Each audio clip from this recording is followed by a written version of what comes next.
This was supposed to be day one of a surge in aid to Gaza that would start to ease the desperation here and restore trust in delivery systems. That may come, but not yet. In southern Khan Yunis, the trucks were stripped as they crawled through the devastated cityscape. We want to live and for everyone to get aid. There are people who don't get anything. It's true that I managed to get some, but there are people who didn't. Security and safety must be provided before aid. Security must be imposed before everything else. Hours later, there were armed men on the trucks, a long way from this to the international stabilization force that President Trump's ceasefire plan calls for. Point 13 of Trump's 20-point plan set out that Hamas will not have any role in the governance of Gaza, directly, indirectly, or in any form. That all military terror and offensive infrastructure, including tunnels and weapon production facilities, will be destroyed and not rebuilt, and that this would happen under the supervision of independent monitors. Right now, Hamas is setting up checkpoints, carrying out reprisals against rival groups. A Hamas source telling the AFP news agency that it's ready to relinquish control and governance and not use its weapons against Israel unless it's attacked, well short of the language Israel had insisted on. It says for now it's bringing order. And on the main artery north, trucks full of supplies were making their way to Gaza City. And inside Gaza City, where a UN-backed body declared a famine in August, sudden plenty. Weeks ago, people had talked of window shopping for vegetables they couldn't afford. Now, necessities and luxuries within reach for many. Prices have dropped 70 to 80%, says Aboud. Everything is available, from flour to canned food. We just needed the war to stop. It may have stopped, but its weight lies everywhere around the city. Weeks ago, this was one of the Israeli army's most devastating weapons, booby-trapped vehicles remotely detonated. Now, already, a wartime artifact. There were 10 families sheltering in this building. Thank God it didn't explode. You've seen what these things have done to the rest of the area. Indeed, to have something that resembles a home in Gaza City is to be one of the lucky ones. So many are still coming back to nothing at all. If the house is gone, then our homeland is gone too.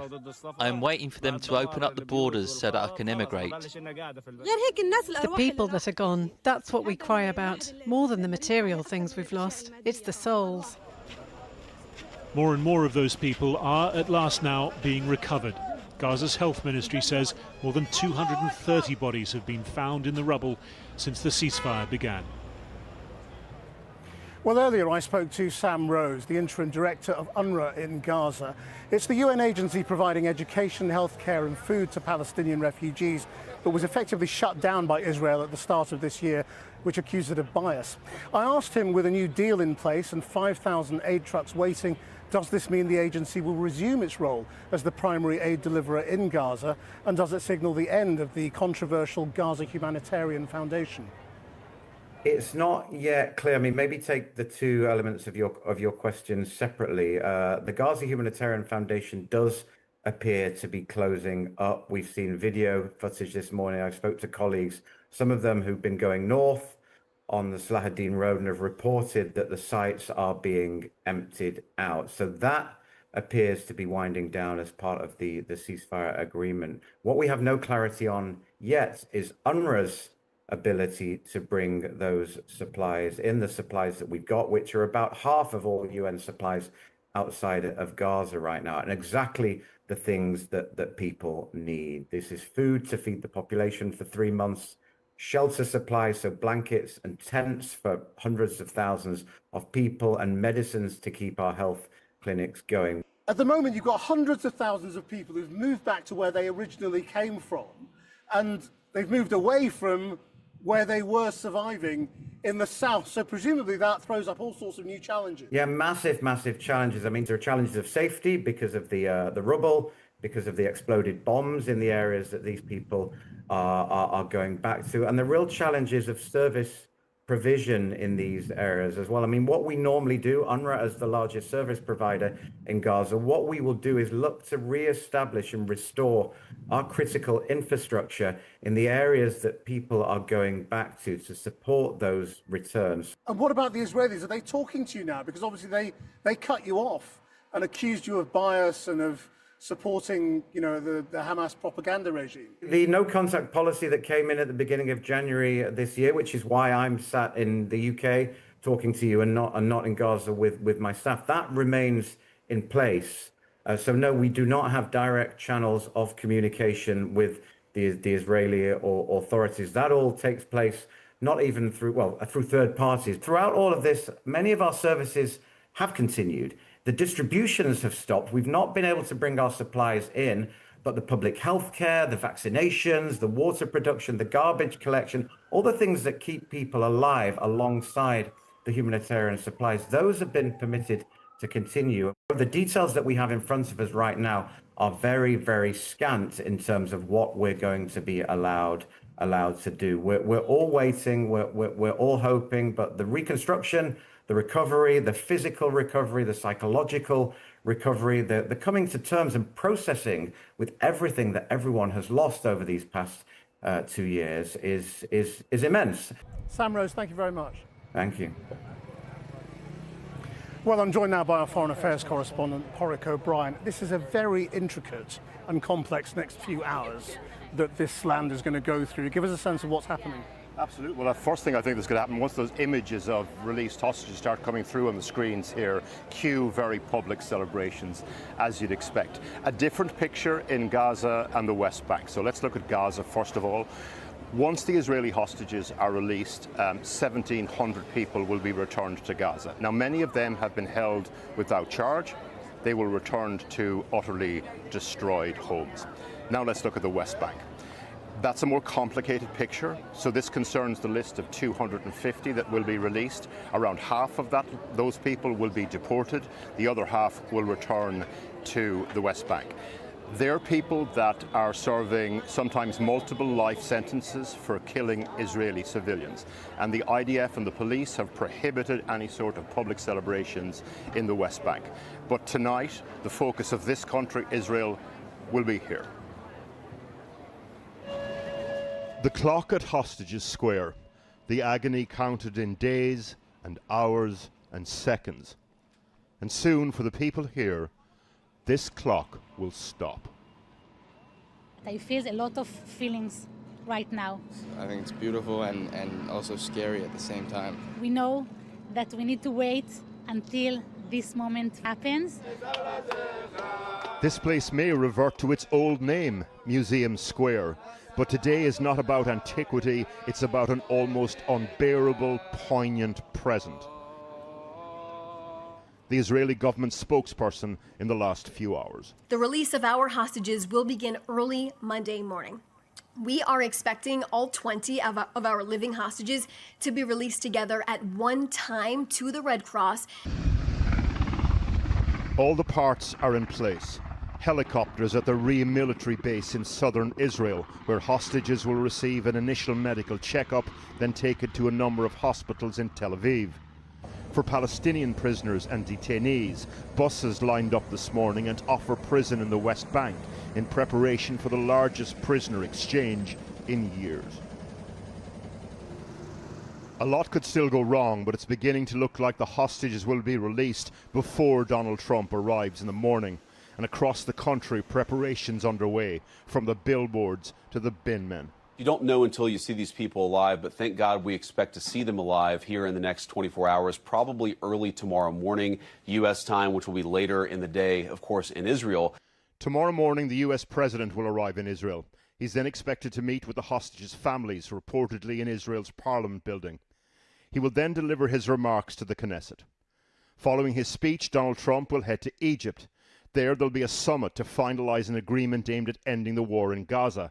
It will be attended by more than 20 world leaders, including Keir Starmer, and chaired by the Egyptian president.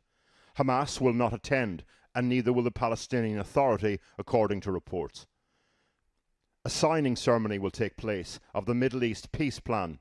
Shortly after that, Donald Trump is expected to depart from Egypt and return to the White House. Last night on the square, they booed Benjamin Netanyahu. And there is a reckoning coming. But for now, the final intake of breath